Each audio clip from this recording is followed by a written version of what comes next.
Good afternoon. So let me start with calling out the panelists first. We have, firstly, Mr. Kezang. Kezang, can I please have you up on stage as I read your bio? Kezang is the Chief Executive Associate of the Institute for Management Studies Limited, a socially conscious company spurring innovation and disruption in training, learning and development, strategic consulting, and many more things. He's in his past life. Not only was he my boss for a short time, but he has also worked on numerous programs and projects funded by the European Union, World Bank, RGOB, SAC Development Fund. He has a Bachelor's of Electronics and Communication Engineering from the Indian Institute of Technology, Roorkee, and a Master's in Communications Management from the University of Strathclyde, United Kingdom. So, okay, so if you can please, or would you like to stand? But I will just ask, I think, yeah, you can sit for a while I call the rest of the two panelists so we all have them up here together. For the next panelist we have is Dr. Pema Wangda. May I please request you to come up here? Dr. Pema Wangda is currently the Executive Director of Bhutan for Life Fund Secretariat. He has served for long years in the Ministry of Agriculture and Forests, particularly in the Watershed Management Division, and also Forest Research Studies. So I think he has quite a wealth of knowledge with him. He has a PhD in Natural Environment Studies, a Master of Science in Natural Environment Studies, also from Tokyo, Japan, from the University of Tokyo, Japan, sorry. And he has also published numerous papers in local as well as regional and international peer-reviewed journals. The third speaker we have, Ms. Tshering Eudon. Can I please request you to come up? She has graduated from Yonsei University, Republic of Korea. She has a master's degree in global affairs and public policy with a focus on international security and foreign policy studies in Korean politics and economics. She did her undergraduate in politics, philosophy, and economics from the Asian University of Women in Chittagong, Bangladesh. And she's currently works at the Green Climate Fund Readiness as a project officer at the GNH Commission. All right, thank you so much for all the speakers. So we'll first begin. Sorry, oh, you'd like to go first? Okay. So the first speaker we have up here is Dr. Wangda from Bhutan for Life. Members of the Parliament, respected seniors, colleagues, ladies and gentlemen, a very good afternoon. Thank you for inviting me here to talk on Bhutan for Life, particularly on the innovative financing.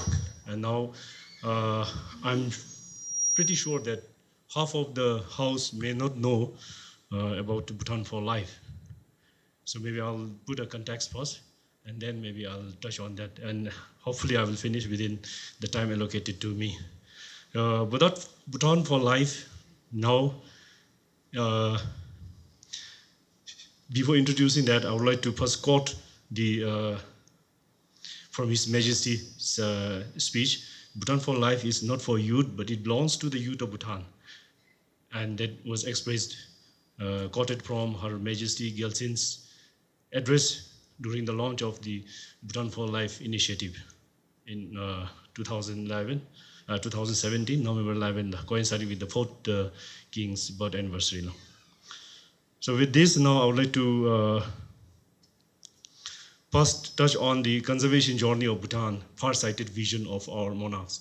And maybe we might now again touch on why the nature environment is important in the context of Bhutanese, looking at the terrain and the setting of the mountainous countries in the Himalayas.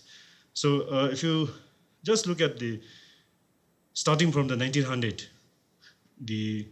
His Majesty King Konsaro Gyaltsin, starting from the unification of the country to the second king, political consolidation, to the third king on the culture and plant development, and fourth on the democracy, hydropower, all the developmental activities taking place, and the fifth, Our Majesty, the fifth king.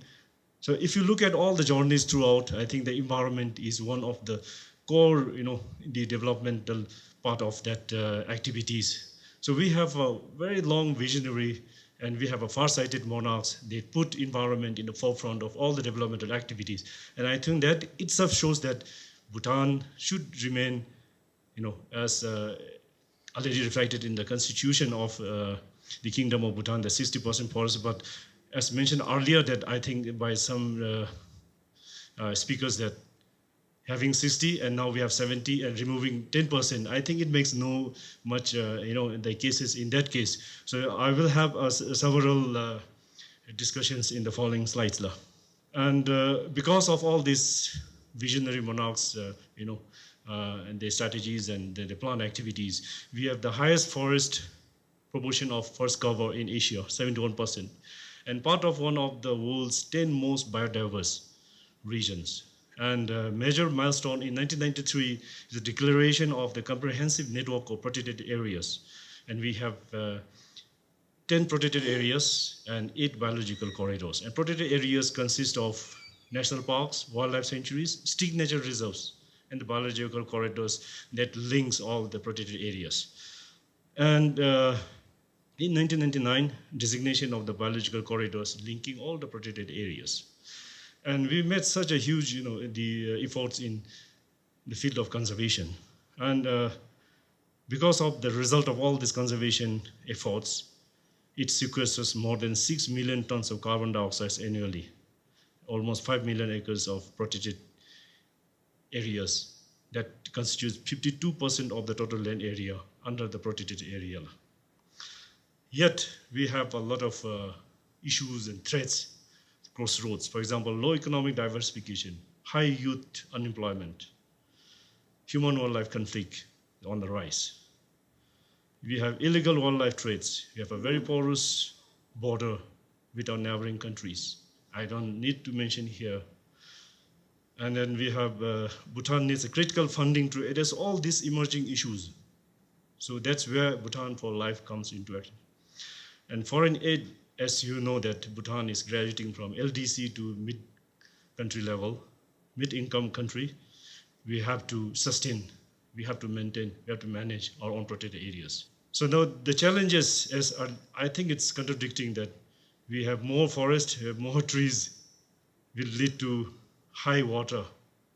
And I still now challenge the talk that comes up earlier.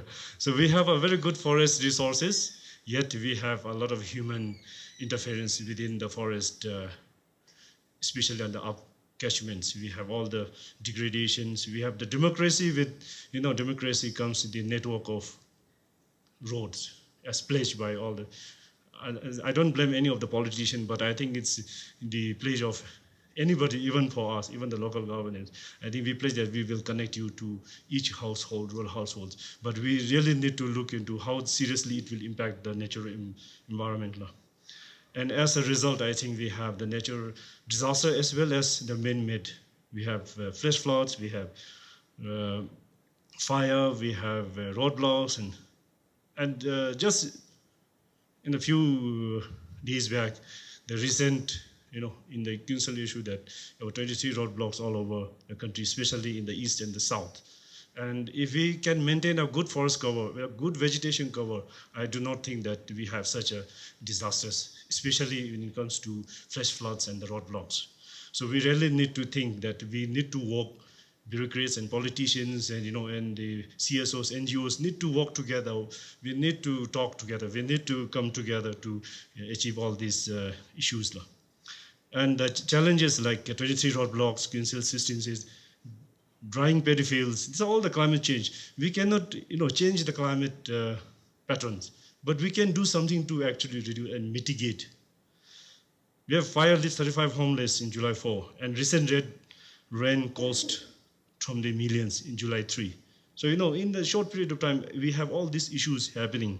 Delayed monsoon, first fire only in June, in the monsoon. And this clearly shows there's climate change is happening. But we cannot change, we cannot make, change the pattern of the climate globally, but we can do something at local level. And we cannot extract the forest. We cannot take out the trees to reduce this, the impacts of climate change. I think we need good forest coverage to maintain and to mitigate the issues. And towards protecting water sources, these are some ways that we can do it actually, payment for environmental services at Tshering. These are some good signs that we need to innovate and come up with.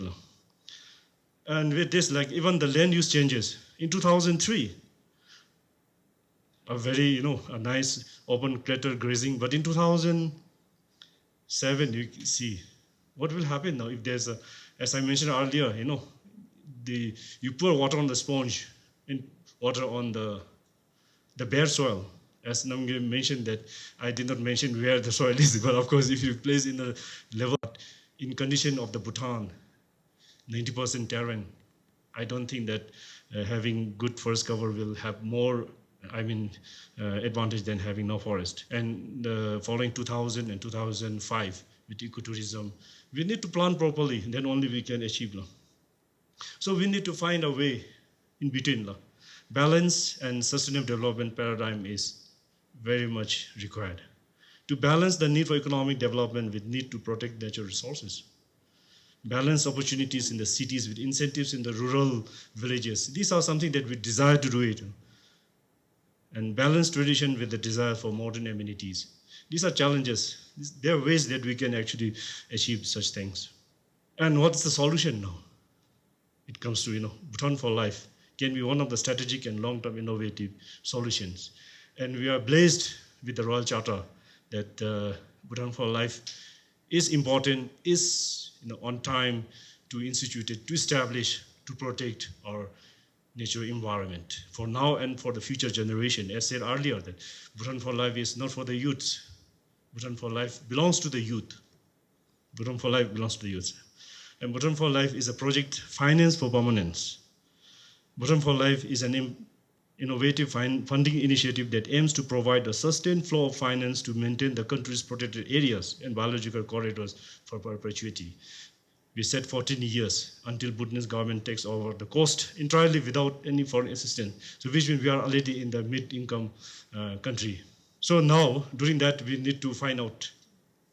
Okay, time is running out, but I will try to finish it within the time given. And I may not able to sit here after the presentation because I have a very, very important meeting that need to be attend. So I have to leave. So maybe I'll take that time to, to present my presentation here. And any questions you can write to me in email. I'll give you an email address. And Bhutan for Life from 2013 conceived to 2019, the Secretariat Institute established. And the project finance for permanence from Wall Street to protected areas. So in the, you can see this, it is a multi-party single closing deal where a group of donors commit funds towards Bhutan for Life, but the funds are held and not distributed until the total fundraising commitment goal has been reached. So we set the fund goals at 40 to 45 million USD, and it was achieved in 2017. So we closed the deal, and then accordingly the matching fund need to be contributed from the Royal Government of Bhutan, about 30 to 35 million USD, and then we have that the heart of the deal is the conservation plan and the financial plan. So we have already that plan for the next 14 years. And this is the financial model. The red part, upper part, is the donor money, that is 43 million US dollar. And then the light blue is the matching fund that need to be, that is committed by the Royal Government of Bhutan. And that is where we need to find innovative technologies to support and to fill up the financial gap. And we have also the funding support from the Bhutan Trust for Environmental Conservation of 500,000 US dollar every year until the 14th. And then we have 2.9 million US dollar per year existing. That comes in the form of the current cost. And annual payments from the transition fund will start high and then decline to zero over a projected period of 14 years. Why high? Because we need to build the capacity at the park level. We need to build the facilities. We need to build the structures so that all the conditions are met. Then we can actually put our efforts to make it more innovative. Like, for example, ecotourism. There are a lot of ways that I will come up later. And at the same time, the RGOB will increase its funding by approximately 5 to 7% annually over 14-year term, after which Bhutan is responsible for fully funding all the protected areas. So the potential sources of internal funding can be diversifying the ecotourism products. We have a lot of festivals, highland festivals, bird festival, mushroom festival. We have so many festivals, but we need to make it more innovative, to make it more attractive. And then supporting the people in the protected areas through job creation, income generating opportunities, because protected area covers 52%, and we have about 20% of the rural people living within the protected area. So we need to bring the livelihood of those people living in those areas. Carbon sequestration, 2.6 million ton, RED Plus strategy action plan. So 50 million hectare, if we can manage, if we can put it into a sustainable use, we can have the carbon sequestration of 2.6 million. And then drop debt swapping with neighboring countries by having, protecting the forests can actually benefit the country at large. And potential financing opportunity can be from green tax levied on the import of vehicles, as I think the earlier speakers talk a lot on those vehicles and so on, vehicle quota and so on. So including the minimum tax to foreign vehicles of entering to the country. So if you look at this two scenario in 2006 and 2019, then you can see at the same time, at the same location. So such things we do not want to have, the sustainable ecotourism. I think we need to do something to, to make it more viable and more sustainable to introduce. And then the other thing is on the payment for ecosystem services from the hydropower. 1% of the 15% royalties from the hydropower, which comes to about 10 million per year, actually, in their policy, is for the conservation of the upper catchments. But it goes to the national coffer, and it can become in any forms. So that we can actually discuss on those issues. And then pilot schemes at the smaller. That is very successful. We have Yopokong Community Forestry, manage the waterheads, and the municipal and Mongo using the water as the service users and providers. And they negotiate within them, and they pay certain fees every year to the upstream communities. Similarly, Burke at Pasakha watershed and the industries, they may negotiate it, and they pay certain amounts to maintain and sustain the forest and the water sources. Similarly in Paro, so we can upscale, we can do a lot of innovative ideas to, and this is already in one of the core mandates of the Bhutan for Life, to upscale those payment for environmental services. The other could be public-private partnership, ecotourism, leasing or letting some of the parks, which is very feasible, to some NGOs, CSOs to take over, so that can reduce the burden. The budget that need to be met from the government can be actually taken care of by some NGOs. Those are some ideas that we can do it. For example, Jigme Dorji National Park can be leased to private or group to operate and manage to ecotourism, horseback. They can manage, they can do everything, but we can sign an MOU with the private and the CSOs. And of course, if Bhutan for Life is known, very popular, it is first of its kind in Asia and one of the few PFPs in the world.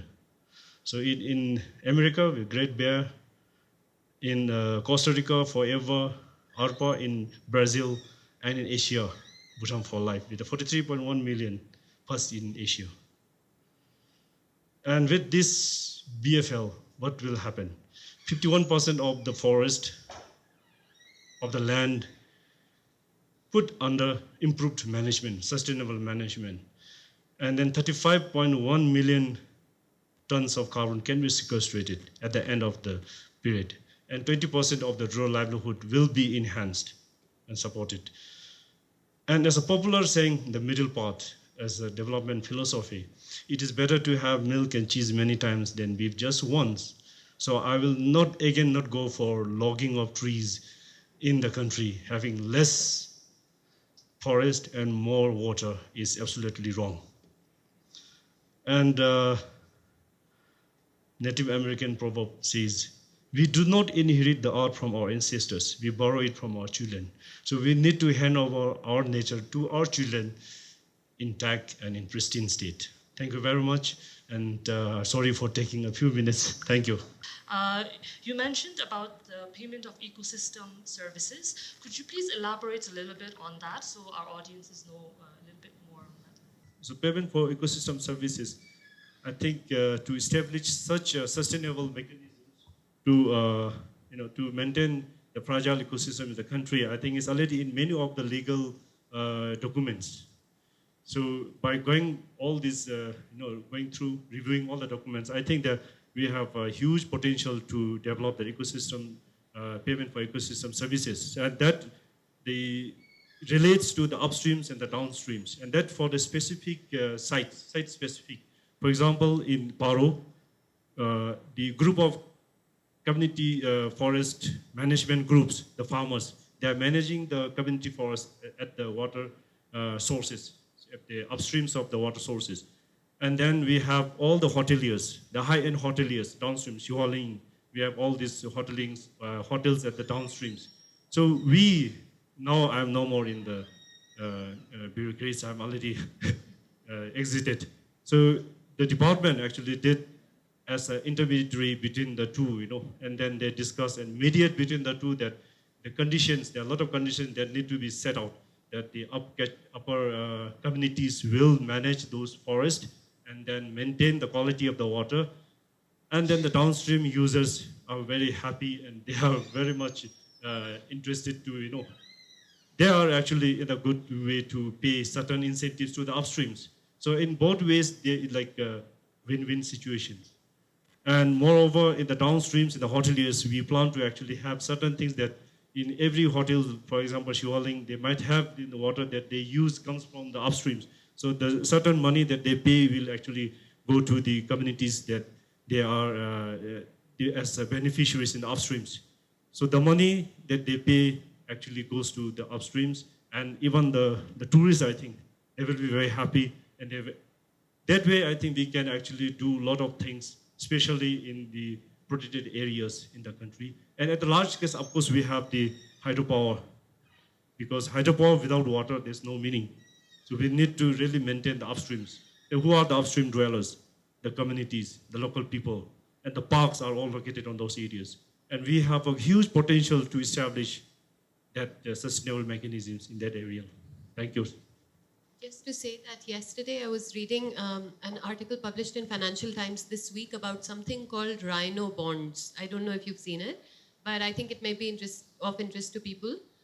So a kind of financial instrument is being sought to be developed by next year, where conservation incentives would be part of the financial system through these bonds, which could be sold to investors, and the returns on the bonds would be dependent on the amount of conservation successfully achieved. So it's a way of linking up, the innovative financing with conservation, and I just think that it's just very recent, but it might be something worth looking into a bit more. It's the intention of Bhutan for Life to have the income generation activities to be taken place in the protected areas. So who will be the ownership?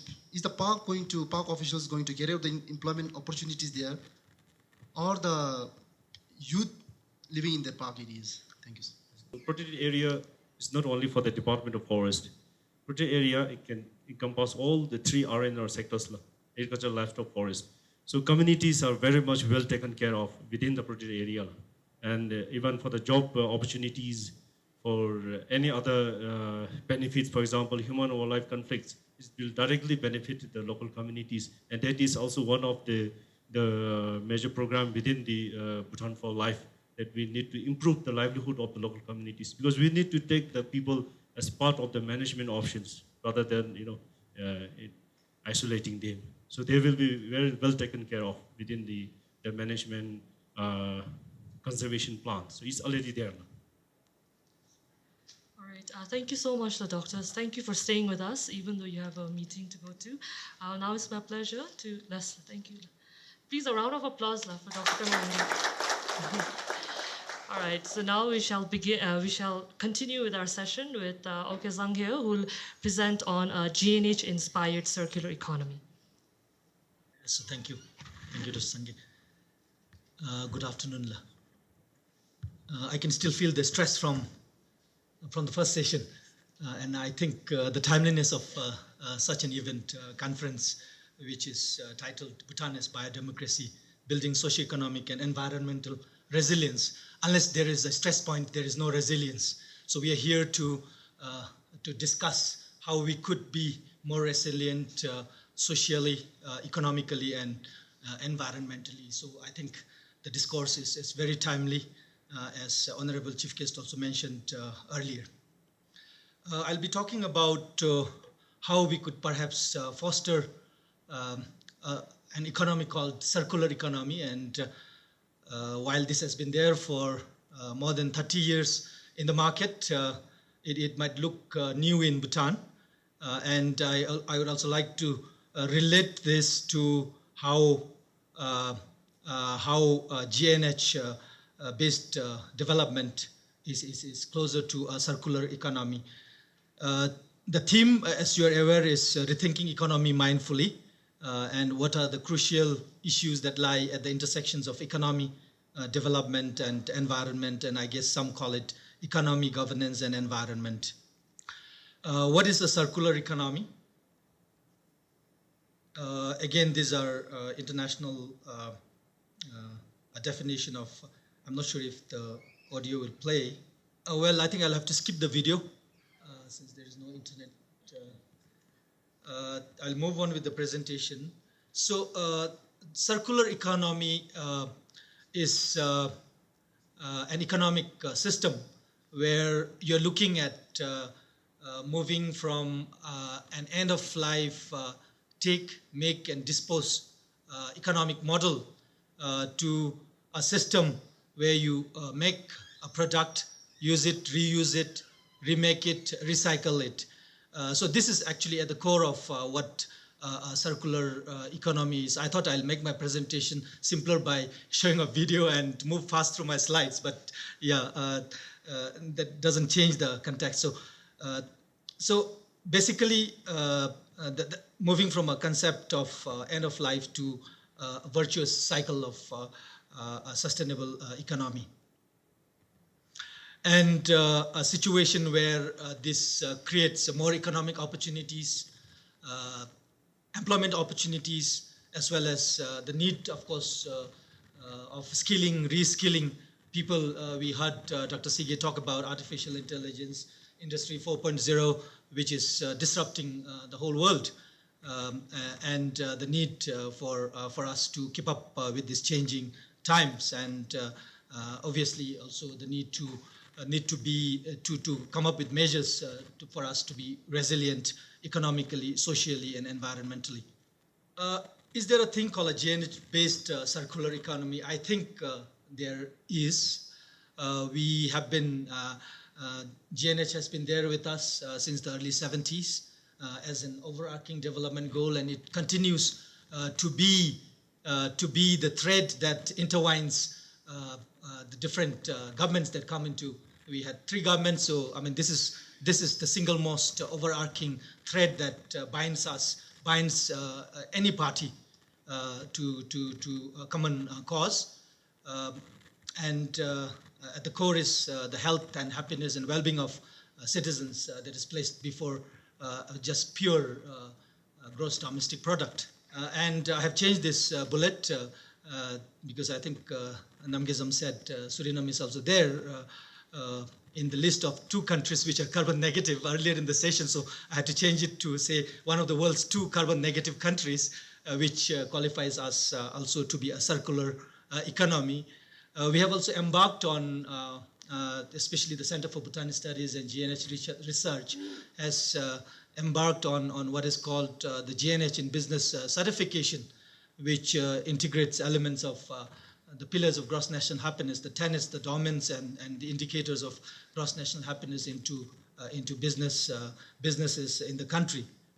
And there have been projects and programs around sustainable tourism, industrial competitiveness, and green public procurement as well. And unlike the SDGs, and I think this is the differentiator for GNH, preservation of culture and identity. I call GNH the SDG++, because SDGs, while talking about multicultural elements, doesn't actually have an element of culture and identity. Perhaps the debate is that you need to just have one culture globally. But I think it is too precarious for countries, small countries like ours. So there is a case for a GNH-based circular economy.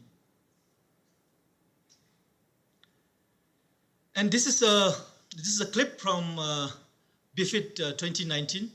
The last 3 days there was a conference at the Royal Thimphu College, and at the closing session, Gerald Daly, the resident coordinator of the United Nations system in Bhutan, brought out this wonderful novel extract for us, SMART, which His Majesty, from His Majesty's some of the noble statements, sincerity, mindfulness, astuteness, resilience, and timelessness, which he, of course, referred to in the context of the cottage and small industries and entrepreneurship in Bhutan. So I think this provides us the engine to embrace circular economy and foster its growth in the years ahead as we move forward. I also got some clips from some of the exhibitions at the Royal Thimphu College during the BIFIT, Bhutan Economic Forum for Innovative Transformation, which was held in the Royal Thimphu College. You can see some of our entrepreneurs recycling our whiskey, packs and some bottle packs into some more aesthetically, sound usage, other usage, utility purposes. So this is one I saw. Of course, I also came across someone whose social enterprise is built around recycling, reusing, creating jobs, empowering women and youth, and improving lives. Then we have our friend Rikesh, who is promoting green roads, who is using a lot of plastics, reusing, recycling, reusing plastics for building resilient roads, I guess. And so we have already embarked on a lot of these initiatives to foster a circular economy in the country. And our famous trashman Karma, the Greener Way guy who has changed waste management into a business, into a livelihood, that he has become a model for a lot of entrepreneurs now. So these are some examples of how we have embarked on a circular economy, of course founded on the bedrock of the tenets of cross-national happiness. I'm not going to open this since there is no internet, so I just will run through this. These are some clips. We have been talking about circular economy. Say in 2016, the current agriculture minister, as part of the press release, and actually Pem had put it on the GPP Bhutan website in terms of how 3 R's of sustainability and circular economy are related. In August 2018, there was a nationwide exercise, nationwide program to beat plastic pollution in Bhutan in all the 20 dzongkhaks, especially involving students all over the country. So I mean, when you have the slides circulated, you can get access to some of these coverages. And recently, in March earlier this year, there was a consultation workshop on sustainable consumption and production, where I was a local consultant helping them get information. So there are elements of there are programs and projects that are being implemented to keep up, and a lot of call to action that we are working in terms of bringing sustainable consumption and production, and which is at the core of circular economy as well. So in terms of the UN Sustainable Development Goals, which are GNH minus, there was a presentation again at the BIFIT, and the UN resident representative mentioned what are the top, when businesses were asked, what are your priorities and how does the Sustainable Development Goals encourage you, or how do they provide the opportunity for you to, while doing businesses, and the three targets out of the 17. I hope most of you are familiar with the 17 Sustainable Development Goals, 2030 Sustainable Development Goals. Climate action was one. Decent work and economic growth, and responsible consumption and production, which is close. And she said, actually, decent work and economic growth, the response was about 79% of the businesses responded. That was the highest of the 17 sustainability development goals. So the most popular among businesses, actually, followed by climate action, which was, I think, we can closely relate to the Bhutan for Life presentation as well.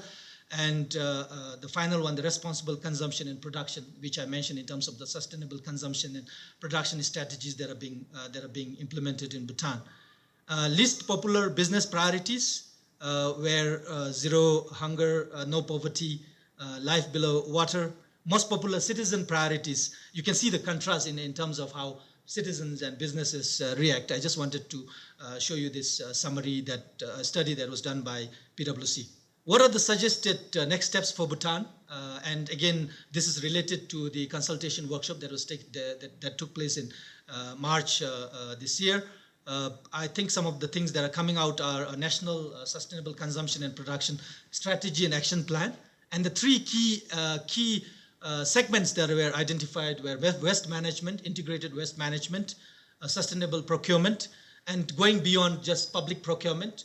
I think a whole of the country kind of approach, and then energy efficiency was coming out strong. So three of this, and we are hoping there will be something out by end of 2019, depending on how GNH Commission and the National Environment Commission will take this on board. And I would see by early next year action phases, position papers, gap analysis, work breakdown, structures, and then, of course, a key element that needs to be done is the capacity development on these three subject areas, mainstreaming this, and then the final, projects becoming lifestyles, our lifestyles in Bhutan, in terms of implementing integrated waste management, sustainable procurement, green buildings and hotels, certification, standardization, green building guidelines that needs to be implemented. So all of this needs to come into play, and this should become a part of our lifestyle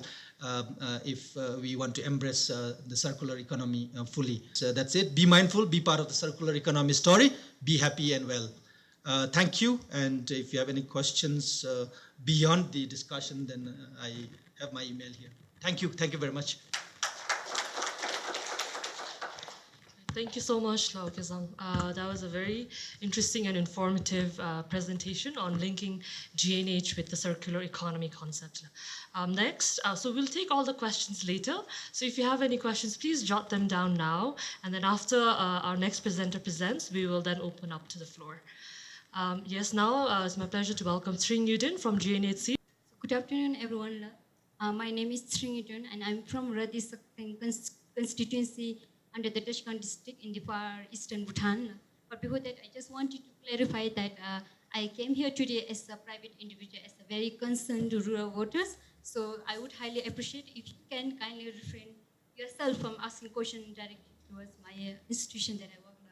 Thank you very much. And now, before I take you to my constituency, maybe when did you notice that Bhutan went into a very progressive development since when? Since love? Yeah, that's true. That's true. But in a very recent memory, I would say that since the political transition from democratic constitution, from hereditary monarchy to democratic constitutional monarchy, we have seen a very progressive modern development. That is in my recent memory, in my generation. Mostly I grew up in the rural area, but yeah. So with that, yes, thanks to democracy, it has brought amazing development in the rural areas, not only in the urban, but very prominent development in the rural areas, because most of our rural communities had for the first time access to modern facilities, technologies, school, mobile connectivity, and all that has empowered them. And that is amazing, right? End of the story. But no, if you keep on eating medicine for a long time, there is a side effect. And similarly, with the development of progressive, having a progressive development, we definitely have a shadow of a side effect. So that's why I'm here today to share my unique journey of democratization in rural Bhutan, to share on what I and the voters from my constituency think that democracy has brought. Earlier we had talked about the biodemocracy, about having environment and all, but I believe that we also need to include the cultural aspect in the biodemocracy, if I'm not wrong. So yes, so the reason that I did was because interestingly, I didn't grow up with the democratization in rural Bhutan, neither in urban areas, because I had to go for my undergraduate studies in 2009 to Bangladesh and could return back for long only in 2017. But good thing was I was able to come back in every summer. Almost every summer to conduct my summer research in my communities in Radi and Sakting and all. And that was the thing, that gave me the opportunity to notice the differences in my community. Like sometimes it's good to stay out and come back and notice the difference. And I saw that people were divided along the party line and along the Thokpa line. I think you might have noticed that one. They say like, your name is no more your identity. You are identified based on the parties that you support. And that was amazing. But for me, I was really concerned. Like, it actually hurt me to the point that I had to conduct my field research. And I didn't like it. Like, although democracy has brought the development in the rural area, living standard has improved, but I was questioning the sustainability of democracy in the rural area if we do not do something. And I, out of genuine concern and curiosity and care, I conducted my research, empirical research, qualitative research in this constituency, and would share the story through this. Yes, so I conducted my research in the Radi Sakting constituency. I'm from Radi, that is more yellow area. So I took this as my comparative studies, like Radi, Phongmi versus Merak Sakting. And yes, I wanted to know why people are party polarized in a way, why voters are divided along the party lines in some region and not in others. So it was not equally polarized, but unevenly. There is a variation in the polarization. So with that, I took this comparative study of Radi and Phongmi versus via Merak and Sakten, because firstly, I grew up there. I know their culture, pre-political transition and after. I noticed their behavior. And of course, Phongmi and Radi are located in the lowland, while they are farmers, and then Merak and Sakting are located in a highland and they are herders. So this would give me a perfect comparative study. So in 2013, right after the election of 2013, I was privileged to conduct my empirical research and collected data through interviews, my own observation and interaction with communities. And I interviewed both the local leaders from all these 4 kiosk and local voters. And through my interview, I wanted to understand their economic perspective, cultural, religious activities, and even their general opinion on the outcome of the democracy. So yes, I conducted my research. I even walked through Nakchungla with my father that was 4,000 meters above. And based on the data that I collected, I came up with 2 hypotheses. One was, I noticed, and I mean, that is the opinion of, that is the voices of my voters from my constituency. So they think that, based on my analysis, when there is a low modernization in area, then the party polarization tend to increase, in the sense there is higher tendency that voters will divided along the party lines, and the vice versa. So if there is a higher modernization, then less level of party polarization. And hypothesis 2 is occupational differences.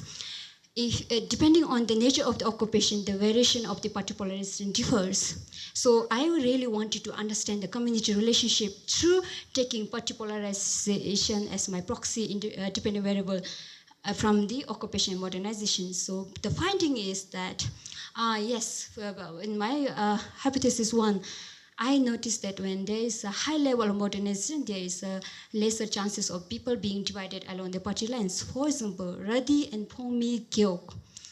Early development has started in this community. They have early access to infrastructure, technologies like television, electricity, and schools. And these have empowered people, like have created self-sufficiency to the community, and that has created a less party polarization. PP means party polarization. This is because, as I said before, that Chokpas were believed. Chokpas means, by the way, the local party workers who I believe were appointed to assist the political campaign, if I'm not wrong. But based on my communities, the voters, they say that party workers like Chokpas are the one who plays active role in dividing people along the parties. So I believe that this has created less social hierarchy in the Rati community, and that has given less power for the Chokpas to polarize them. So that's why I said that party polarization is little less. I'm not saying zero. And then in case of the Merak, they had like the development in Merak and Saktin, major development started only in after the political transition. Like after that, only they had access to electricity. When I went there first in 2011, they did not have electricity, so they came later. And then mobile connectivity, safe drinking water, and awareness on health and education. And this is interesting. There's development, but there should, based on my first case, there shouldn't be any polarization. I mean, reduce polarization, but no.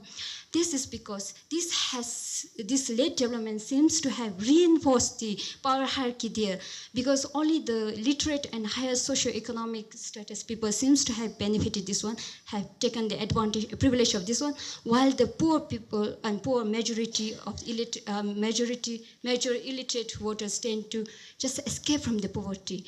That is, for example, if I illustrate, before 2008, they had to make 120 days of community services called WULA, and that means like they were kind of structurally povertized, in the sense they had to dedicate one member for this one. After the cancellation of that one, then it was a big uplift for the rural poor, and they just started to come up, but still they were illiterate. So that has reinforced the power hierarchy and gave power for the Chokpas of local party workers to, have influence in their ideas and ideologies, and that has increased the party polarization. And regarding the next hypothesis, I found out that herders, the nature of their occupations, have higher level to be polarized compared to the farmers. This is because Merak and Sakting are semi-nomadic in the way they herd their yak and all. So they are nomadic lifestyle, in the sense they spend most of their time outside of the communities. They live most of the time in the highland or lowland and stay in their community only during the seasonal movement, 2 to 3 months, for community services and all. And that has given them the less time and space to interact. And they trade only with the co-partners like in Radi, Phumi, Lowerland, or Tashkang Town, or higher in Arunachal Pradesh, and not really with their communities. So what I'm trying to say is here, their semi-nomadic nature and trading system has rather like limited their space to come together, cooperate, or to develop or communicate, like have an intellectual political debates, especially during the election. So that has made the voters to listen to only one particular, Chokpas or party workers, and that they do not, because they do not have a space to interact, they are kind of polarized. So that has increased the party polarization. On the other hand, in Radi and Phumi Gyeok, by occupation, they are farmers, which means they do community farming. So a household of 4 to 5 would come together and work for 7 to 8 months, which is a long. And then they have, during the winter, they have called groups. So around 18 to 19 households would come together and work together for cash crop, thanks to subsidized siblings and mechanized, subsidized machines and all. And that. And also they have called Shinang Chokpa. So if I translate, they have a community to help the deceased home. Basically, like nearby 2 to 3 villages would come together and contribute like labor and monetary time. In that way, all these frequency of religious activities and all have given them the space to come together, communicate, cooperate, and develop their ties, irrespective of their political affiliation. And that has, stabilized their kind of political division and all, and party polarization is a little lower compared to the Merak and Sakting. Okay, thank you very much.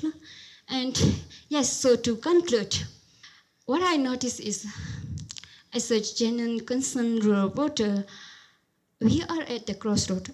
development is amazing. I'm not against development thanks to the democracy. It has improved the living standard. It has actually empowered the local voters. And according to the interviewees, interviewees of my local leaders, they say like compared to before, they know their rights.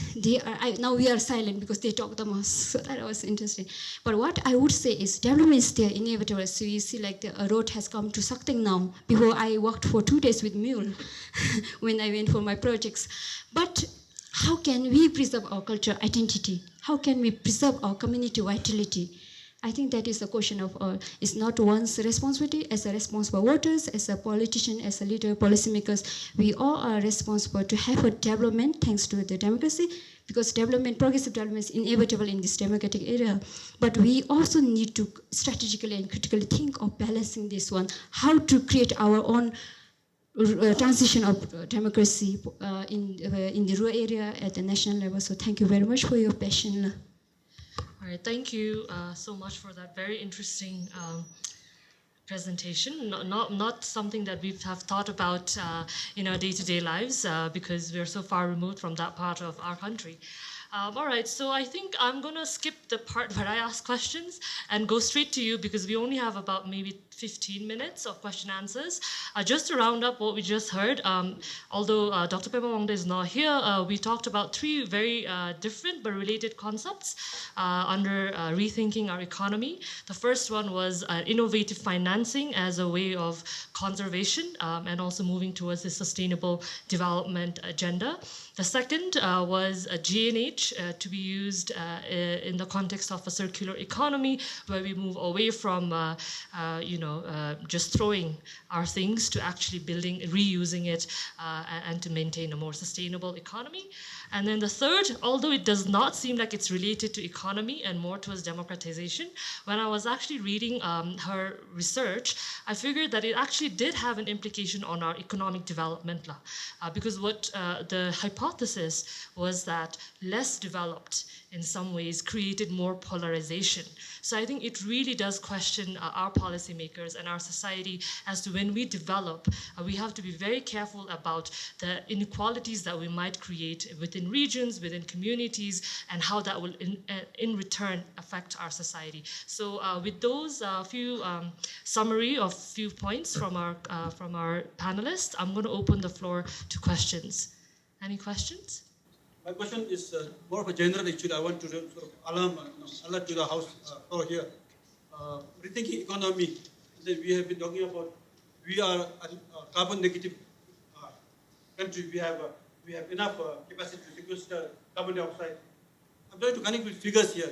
Around the world, countries are developed. They are carbon negative countries in the meaning that they export more and import less. In our case, we export less, import more. If you see the statistics of 2018, fourth quarter, you get something like 18 billion million worth of import versus some 8 billion worth of export. Imagine if we produce ourselves in country instead of importing, can we still be carbon negative country? There's something in me. I don't know if we produce ourselves instead of importing, can you still be a carbon negative country? So I don't know. Kezang, you mentioned, even Dr. Pem Lama mentioned, we are one of the 2 countries with carbon negative capacity. I want to seek your opinion. If we import less and produce ourselves, should we still be carbon negative country? Actually, I was alerted by my son to this fact. There is a concept of the 8th planet. A lot of plastic waste that is larger than the area of United States is floating somewhere in the Pacific Ocean. So there's a huge environmental disaster. And we here, although we believe in environmental conservation and G&H, still we are not able to get rid of plastic. See, for instance, a lot of water bottles lying around here. The single-use plastic, they will all go down and ultimately reach the ocean. I would like to seek your views on this from the panelists. Let me take on the global question first. I think it's a multi-trillion-dollar question.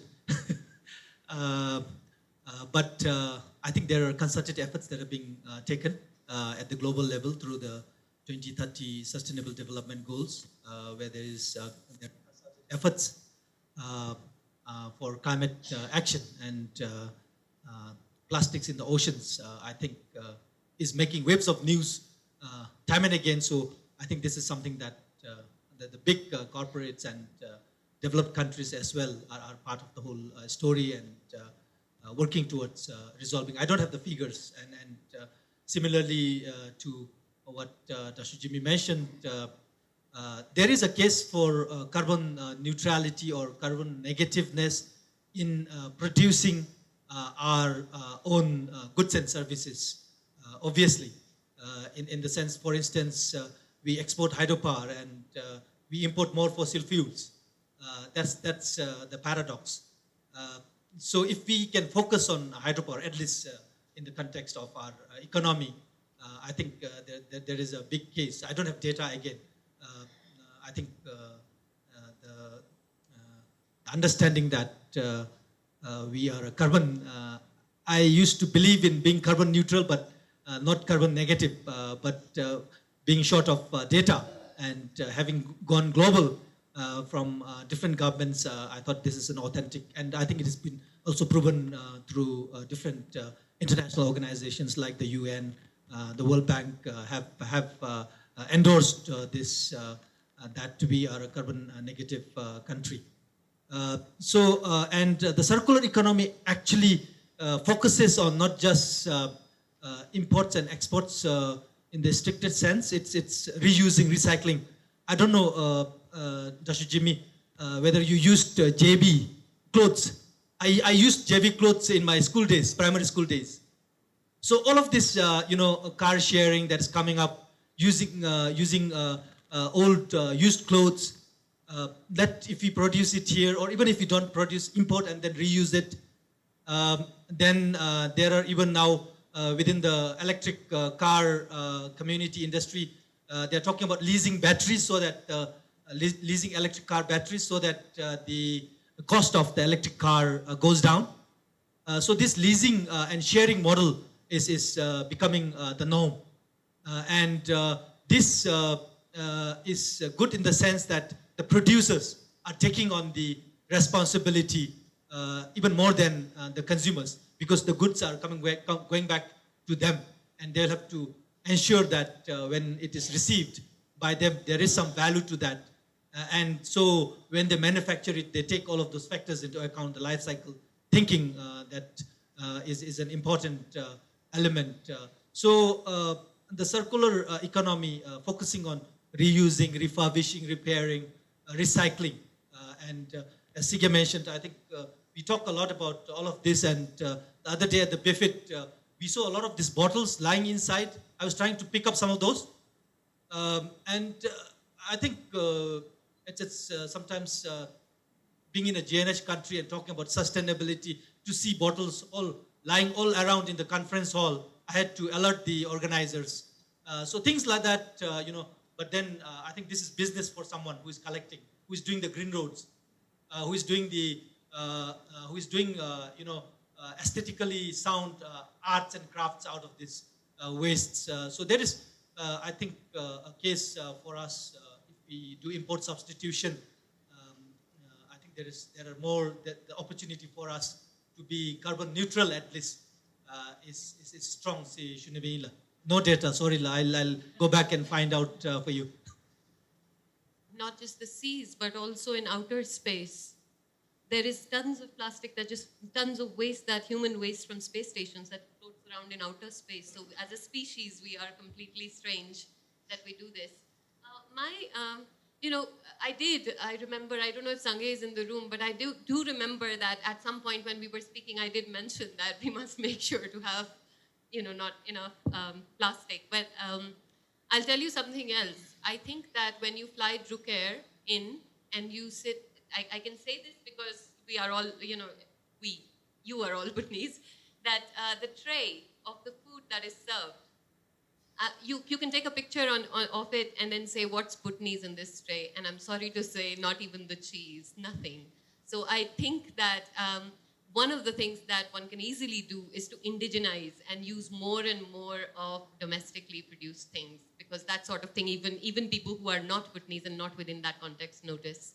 My question is to you, Tshering. That was a really interesting paper. Maybe just say a bit more on your recommendations. Having done all of this research, what can you tell us from that wisdom, from the wisdom of that research, to, for the journey ahead, for the path ahead? Thank you. Although my research didn't really focus on the recommendation, like particular policy, specific policy that I should go with and all, but I wanted to understand why people were divided along this one. But coming to your point, I think because based on my findings, I noticed that people were a community relationship is stirred up, because less development, in the sense this democracy has reinforced the power hierarchy. In the sense, I believe that we need to actually literate them on the democracy. I think we need a strong social and political organization in the rural area, though it's a very hard thing. And we also need to educate them on the importance of, interaction, debating, free debate, having political debate.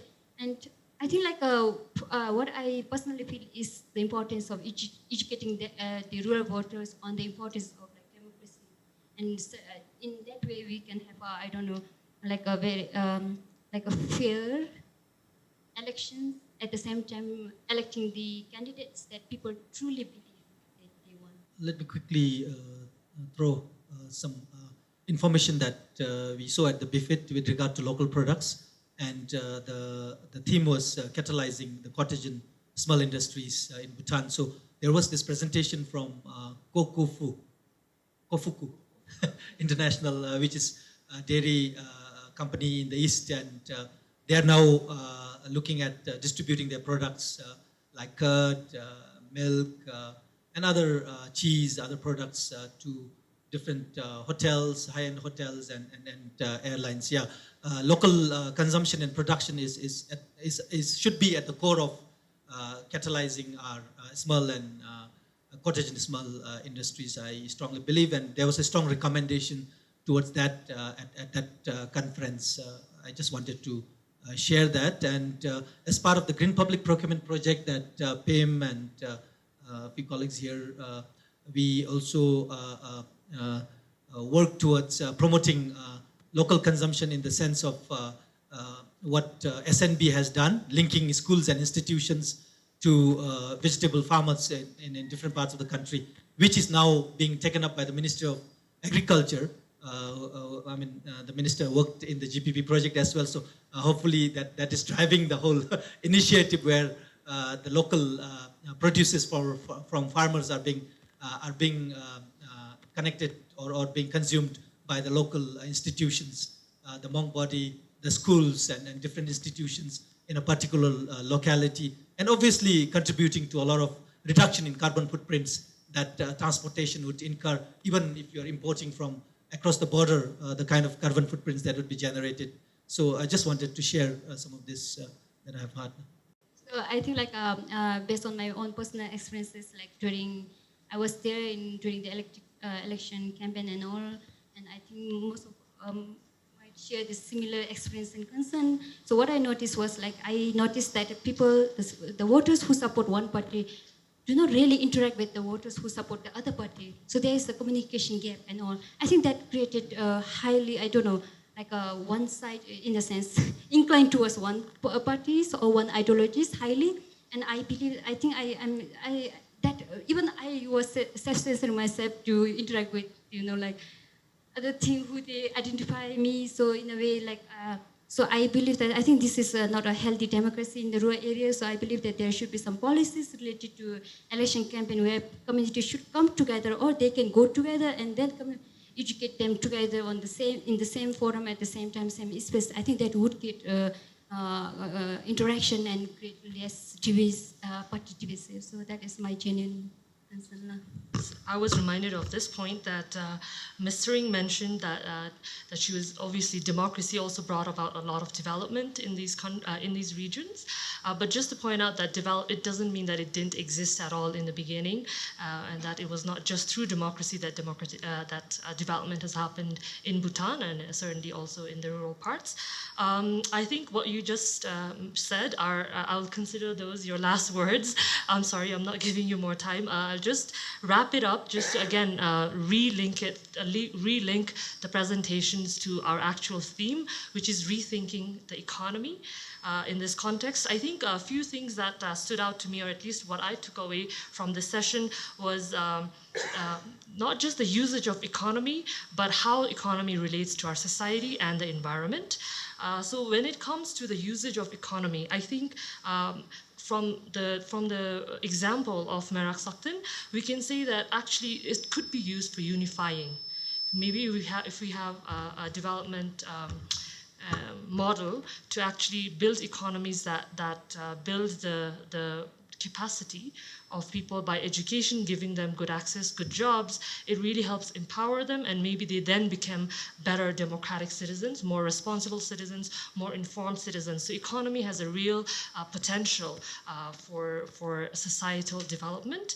But also on the other hand, economy can also be an opportunity for environmental consciousness, which I think is also not just important, but that's critical at this juncture.